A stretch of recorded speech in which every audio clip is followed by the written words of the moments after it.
Thank you for tuning in to the interview with Beef Tech. My guest today is Joe Rosen. He's a actor and writer and a very good guy. Please welcome Joe.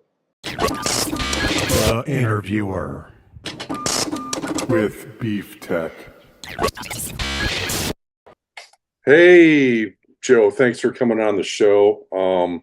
How you doing today, man? I'm good, man. Thanks for having me on too. Yeah. The least I could do after you were in my movie. So, Yeah. figure, well, let's talk about some other stuff except for the movie you did with me. This Desperate Souls movie. I was looking at it. Tell me a little bit about this Desperate Soul movie that you did. Like, Well, what's it about? that movie, everybody asked me about that movie, and I'm actually really pleased. That means that people really like it, no matter what they're asking me, like about other people in the project or whatnot. That movie, it's a horror. We would call it horror romance. It's written by S.J. Herman. Very good writer as well. Desperate Souls is supposed to be about a young man who suffers from depression and suicide, who's the person I play, named Devin, and he runs across this woman who's a succubus, turns out, and she kind of falls in love with him, doesn't really want to kill him in his own kind of way. I kind of, already. Let's restart it one more time. You want to restart it? One more time. Dude. Oh, man. Now Hardball on you this time. Well, I gave away the movie. That's the problem. Oh, you give it away? Shit. Let's do it one more time, just for me. All right, ready? Okay, I'm sorry. Hold on. What's up, Joe? Thanks for coming to the show. I appreciate it. Now, I could talk about my movie with you all day long if I wanted to. You can. You still can. I'm interested in more about your background and tell me about this Desperate Soul thing really quickly. Kind of like a little bit of the storyline, but more kind of production stuff. Yeah. All right, sure. Yeah. Desperate Souls was done by Acrostar Films, written by S.J. Herman. And the story is a horror romance movie. There's a character in there who comes to suck the life out of men, as you would like a succubus, but she falls in love with this younger man who's depressed and suicidal kind of way. And in time, she decides not to really kill him, but she kind of falls in love with him. So there's kind of an issue going on, but he doesn't realize that she is that. What? Just kidding. Just kidding. What? Go ahead. Well, that was it. I mean, really. Okay. So let's talk about a little bit about production. How many days of shoot did that take you to do that? Well, it took us about 7 days to do it. Wow. The Desperate Souls is the one movie everybody always asks me about constantly. It doesn't matter what it is. I'm just glad people like it. That makes me know that they like it when they ask. The production, we had a small crew. We first did the concept trailer in December 2022. And we were at like a big Airbnb. We stayed for the first night. And the next day we did everything. We just shot 2 scenes. And then the next day we just all went home. And then we did the rest of the movie. We filmed the week before Valentine's Day. So we all kind of were going home the day before Valentine's Day. So it was kind of a perfect time in making a horror romance movie during February. It was we one scene in the movie is near the end of it, kind of almost, where you just see three female characters. The one particular scene took us 12 hours to do. Took us all day to do one particular scene. Well, how many pages was it? What was the deal? Well, it's not the pages necessarily. Sometimes it's just lighting. Sometimes trying to problem solve. Sometimes just not enough room. And lots they teach you to in film school. I mean, I heard from people who've gone to film school. They said just because the scene is very small, like that little bit of paragraph, does not mean it's going to be as quick to film it. Yeah. Yeah, we had we had we did a lot of scenes several days, but the one day we knew that was going to be a big scene to film, so that's why we just had it booked for that one day. It was a Friday. 12 hours to do a scene that probably goes for about 4 minutes. Mm. Well, Yeah. sometimes like you said, you never know. You know, issues, lighting, retakes, redo the performances. I can see that. Oh Um, yeah. how long? Well, let's go from the beginning. How long have you been acting for? 6.5 years. It'll be 6.5 years at the end of this June. Um, I I originally went to school to be a police officer. See how well that worked out. And so I was a manager of a gym, and I got What happened with the police officer thing? Did you uh go to the academy and all that stuff? no, I didn't get to do any of that. I just went to college, but I would love to go into the academy if I could afford that. But after a while, after so much time, my 20s, my started to kind of fade. I wanted to be a cop till I was 3. And then I don't have as much patience as I do when you get older. I've noticed that, like when you sit down, I'm not getting up unless it's for a damn good reason. Yeah, Like the house must be on fire. I'm not getting up. You yeah. know, like, yeah, I don't know. Do you have kids? I don't have any kids I'm aware of. Either. Nobody's told me about. You As might a have a joke. couple here and there. You'll find out in about 15 more years. Yeah, well, I haven't. Yeah, no. Well, no, unless you go on the Maury Povich show, so I haven't got any symptoms about that, though. Again, that's a joke. Everybody can relax. Relax, everybody. Come on. It's jokey time. This is Beef Tech interview. Okay. Sorry. Yeah. What other projects you got rolling right now? Do you have any other things that you're pumped up about, excited? Yeah. We have Dream Slasher. We were gonna film it around summertime, but it had to be pushed back for a little bit. I forget what the reason why. I won't get into it even if I knew. And we have Seduction. That'll be, like sometime we'll be hopefully filming that soon. And then the beginning of January, I'll be doing a movie with Michael Mautizis. I can never pronounce his name That's right. all right. He knows what I'm talking about. Yep. He knows what I'm talking about. He was doing like a Peter Pan, Captain Hook movie, Twisted Tales on that one, and I got cast to play Captain Hook. That'll be coming up filming for in January, You and we doing have a Captain Hook thing? yeah. And What do you do to prepare for that? You drink some rum or some shit or what? You well, I gotta have rum? well, I gotta grow my long hair back for that one, You're which gonna I'll grow put your, plenty of that's time. gonna take a long time. You Not need for to get me. some wigs, man. We gotta get you some wardrobe over here, brother.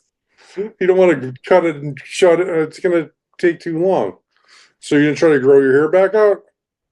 Yeah, I'm gonna have to. Yeah, I mean, how long did it take you to grow in the first place? I don't know. I didn't. I had it for about 4 or 5 years.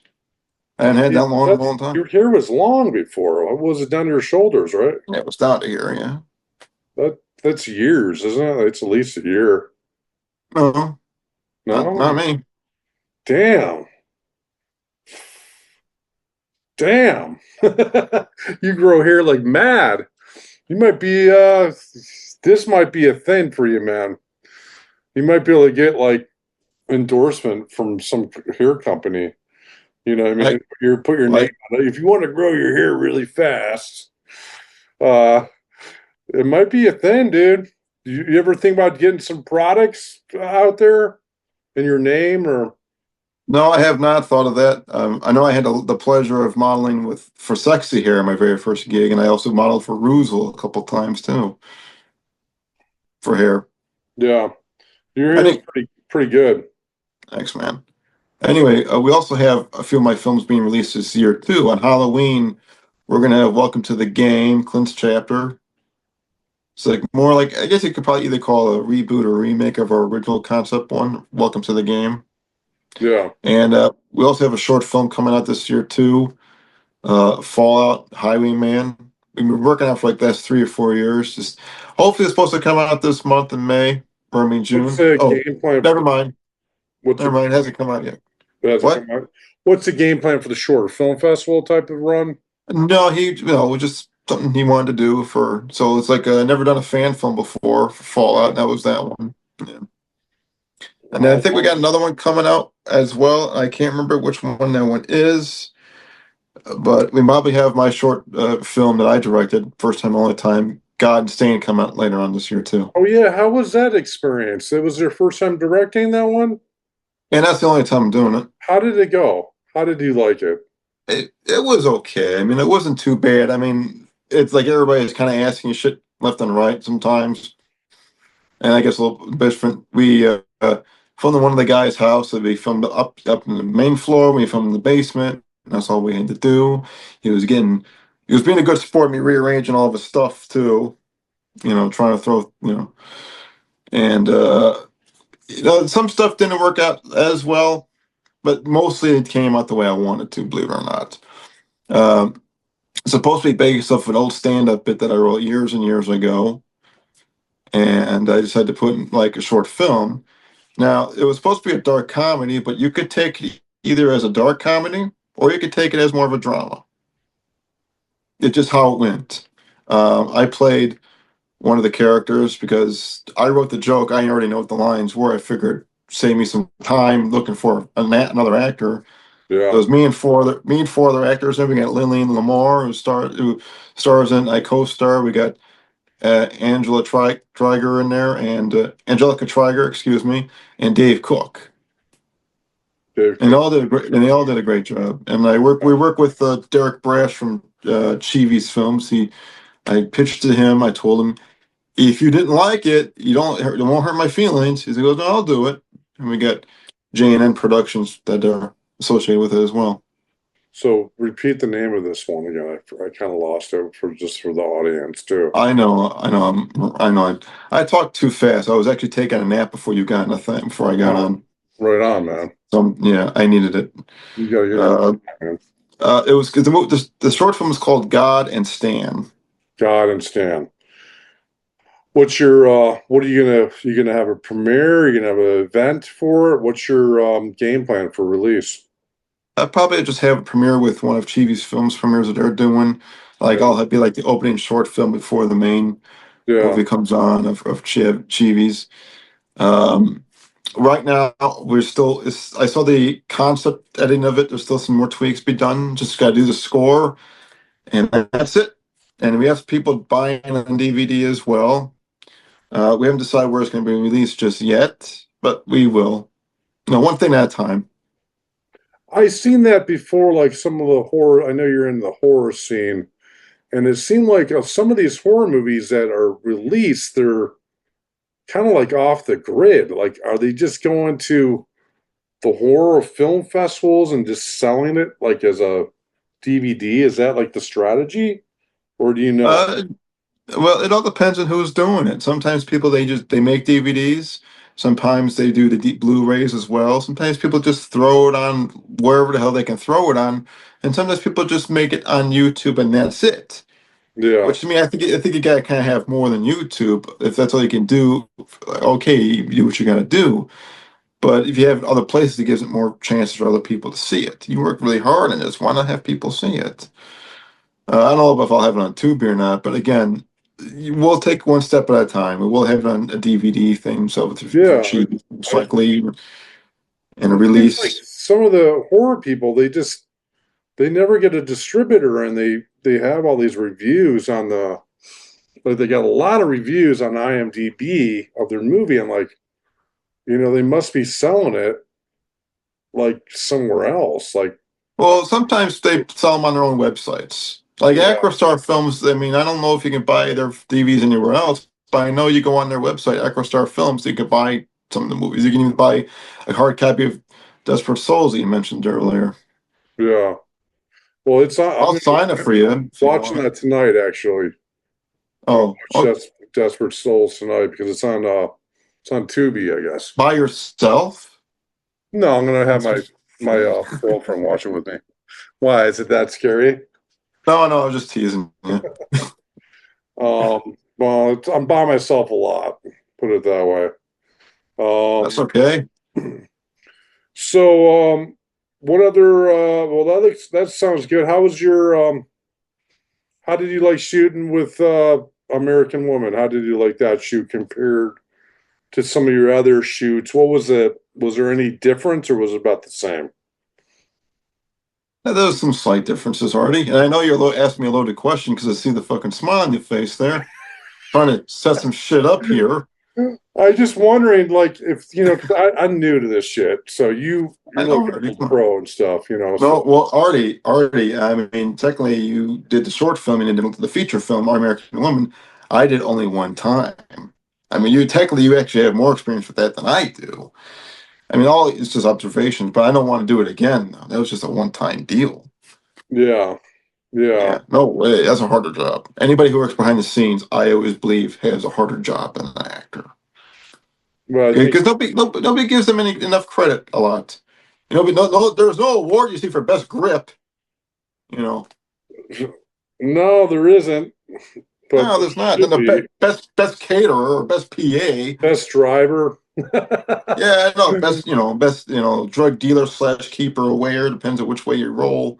I was doing this short, and I told the director I want to be, you got to put me as fluffer on the credits, for whatever that means. I remember It's you the thing saying at on set. Burning Man. It's called fluffing when they're setting up shit. You bring the water and food. It's not like what you think, you dirty dog, you. Uh, um, but I thought maybe it'd be cool. Maybe fluffing could be a thing, you know, for the No, future. For no, the future, brother. no, You Artie, know? no. Well, for your movie too, like I think I did more. The most physical I had to be was in your film. Was American Woman, I will say. I had getting hurt a lot. I was all that running. I hadn't had to do all that. I hadn't had to run like that since high school. Yeah, whatever. Sorry, Joseph.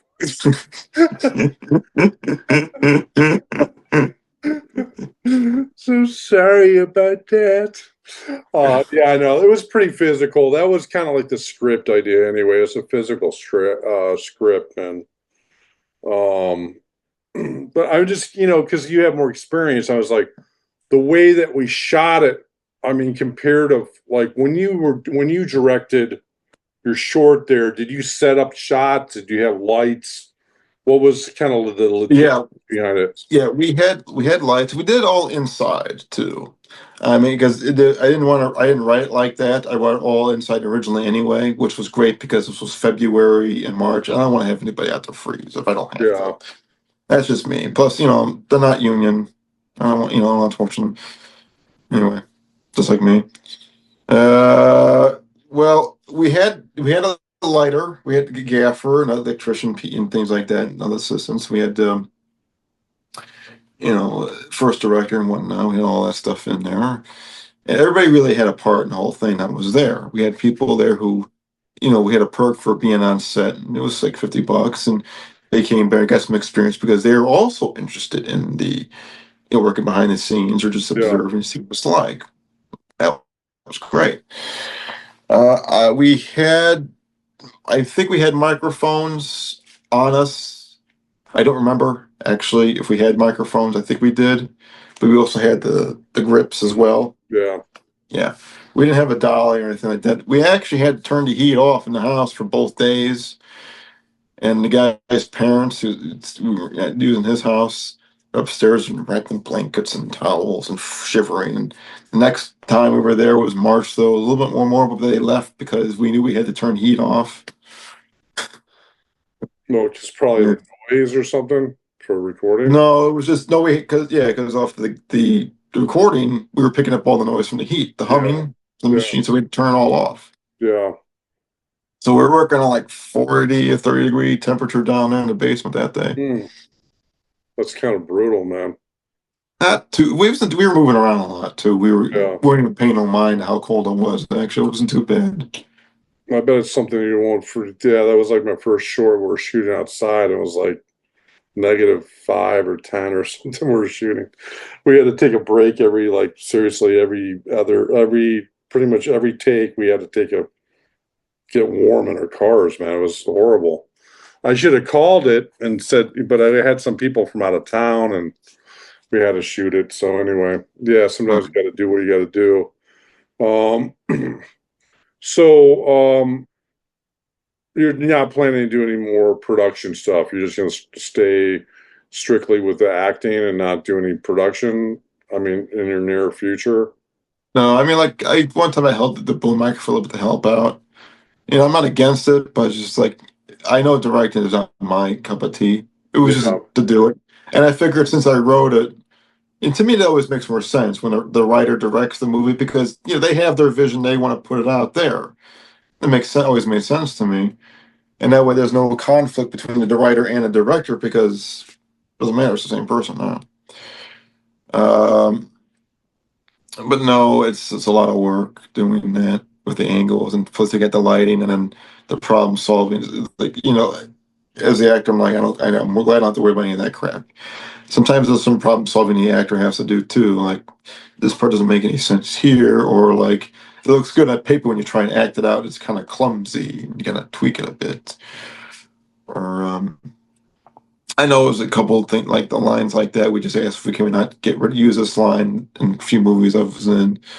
Like, yeah, that doesn't make sense. Or it's redundant, whatever. yeah, Or we even had to do that one time where the scene was just obviously way too long, so we had to cut it off in half, which was way better because it would have been more like moving along here. yeah. Pacing, Yeah. pacing's everything. You know what I mean? You don't really know. Like it seems like once you have the script, and then when you get it to the editing floor, you might think the pacing's all right in script, but then when you see it performed, it like drags. So you got to do what you got to do to make the pacing good. You know what I mean? Who's editing the film that you're short? Sean Silmack, I think is how you say Yeah, it. Silmack, yeah. yeah, Like I said, I'm not the greatest with last names. That's the worst for me. that's fine. Yeah, yeah, he's editing it. Yeah, he's editing it. So it's pretty good. I saw the like I said, the rough draft of the edited version so far. A couple more little itty bitty tweaks that like so minor, we can still fit them in there. Looks great so far. I was actually very impressed by it more so. I mean, I forced myself to watch me in my scene. It's just weird to see yourself on camera. It really Yeah. is. It's like watching yourself have sex. I am not the best analogy guy. It's just how I always No, interpret it. I can't stand my voice or seeing my image on any. I can't take it. Paul Nodis said the same thing too. Paul Nodis said the same thing, and we worked with him. Just everybody's like that. I think a lot of people are. To me, I'm happy with what I do and the things I've done. Either I want to do it or I don't. It's just always weird to see it yourself. Like, the hell, so odd. Have you ever been on set and like you had to kiss a actress and you're like, that was pretty good. Maybe we should date or something like that. Has that ever happened? No, Okay. I'm not there to do that. That's why. Question done. Yeah. No, Buddy. I don't know how many people I've had to actually kiss on camera. I don't remember anymore. I stopped counting. And the first one I had to actually do that with was with Lillian Moore, and that was for one of Chibi's short films called Flesh Fire for the Six Pack of Terror, I think it's called, or Six Pack of Horror. If you got one of those, I remember that was the first time I ever had to do one, and then it was, I got a slew. I don't remember how many people I've had to kiss on camera though, but I'm not there to do anything else outside. What I do as the character on the scene. Well, I mean, sometimes, I was just kind of asking you, sometimes, you hear about these actors, they fall for their co-actor. It happens, Yeah. Oh, I mean, I know it happens. I mean, everybody's human. I like to try and be as professional as they can. And when it comes to scenes like those, instant court scenes, I like to at least try and be as professional and as I possibly can. As and the reserve because I'd rather be professional about this because sometimes it takes a. You've like heard those horror stories. You get those guys who pull stuff or women who pull that stuff, and just no. What we're doing on scene as characters is one thing. Off scene is a different story. But again, like you said, everybody is human. People do fall in love with each other. Like Medicine Woman. what was her name again? You know, a TV show, Medicine Woman. She I don't was think also I even Bond seen that girl. too. I don't even know much. She was in Sorry. a movie Somewhere in Time. I can't think of her name at the top of my head, but you know, she fell in love with Christopher Reeve when she was with him in that movie. And Jane Seymour, that's her name. Okay. She fell in love with the co-star in Medicine Woman. I don't know. Maybe it's just her. I mean, things do happen. And I've also heard stories about big name celebrities leaving their wives or girlfriends for this other person they met on set. Yeah, I mean it happens. That's why I was asking. It just said, you've been doing it for a while, and well, let me ask you something else here. How about your dream project? What you think would be the best part you could ever do? Do you have any dreams, or just whatever you get, or what's the deal? I don't know. Maybe like one of those old-fashioned black and white and film noirs, like from the '40s. Yeah. I always love watching those. Plus, everybody was so dressed so classy and nice, and you know everybody. You know, it's like what happened? Oh, nothing. It's just we're running out of time. But go ahead. All right. Well, everybody looked classy and nice in the '40s, and those are the actors I actually always wanted to be like. Was those ones? Yeah. You know, or like I always want to be in a war film. I always wanted to do a western. I know it's kind of hard to pick just one thing. That's the problem. I did see this. I was at the Chicago Horror Film Festival. They had this kind of Western, not Western, but old fashioned. It was like vampire zombies from space, and they filmed it black and white. It was actually pretty good. It's like a feature, and they did like the special effects were good. I just wasn't ready for an hour and a half movie. I thought it was like a going to be like a 10-minute movie at the most. So I did walk out because I wasn't ready for an hour, but I think that it could have been really good. And there is something romantic about the black and white. I could see what you're talking about. It looks good. I think. Classy. I like that. You mentioned vampires. Actually, we have a vampire movie that's going to come out in the first week or two of September in Indiana, called The Blood Moon. Okay. I know I think it's going to be a long movie. I mean, he said that it was at like 3 hours. He might cut it down to shorter than that. I don't know if it's going to be a 3 hour movie. I don't know if it's going to be a 2 hour. It might be an hour and almost 2 hour movie. I don't know. He might change his mind. But we have if you like rock stars, you like vampires, you like sex appeal, heavy metal music, that's the movie for I you. love having you. I'm there, man. Just give me the info. I'll be there. They could buy tickets to I'll go bring see it. some. I'll bring some Jack and some Yeah. sausages. Yeah, we can make it a fun party. And It'd be way back. The film would be in Indiana, like I said. I can't remember, but there is a site you can go buy a ticket. I think they're still selling DVDs. I'm not too sure. Yeah. Cool. I played Jeremy. Who's also the lead guitar. All right. Do you play guitar? I have one. I haven't got a chance to learn yet. I also turns out I'm left-handed at it. Go figure. So I'm trying to learn how to play it right, the correct way, the correct American way. That's a joke. Don't do it, man. Just restring it, dude. Fuck it. And so when I was on the Blood Moon, the guy who's the director also played guitar, and so I learned how to play guitar for the first time there for a few strings. Yeah. A few times, yeah. All right. Well, we're gonna wrap it up, Joe. Thanks a lot for being on the show. I appreciate it. Anything else you want to say before you totally go? No, just thanks for having me on, and I hope you guys check out some of the new things. Hopefully, when released soon, you guys can check them out and enjoy them, and go and see American Woman as well. Sweet. The Interviewer with Beef Tech.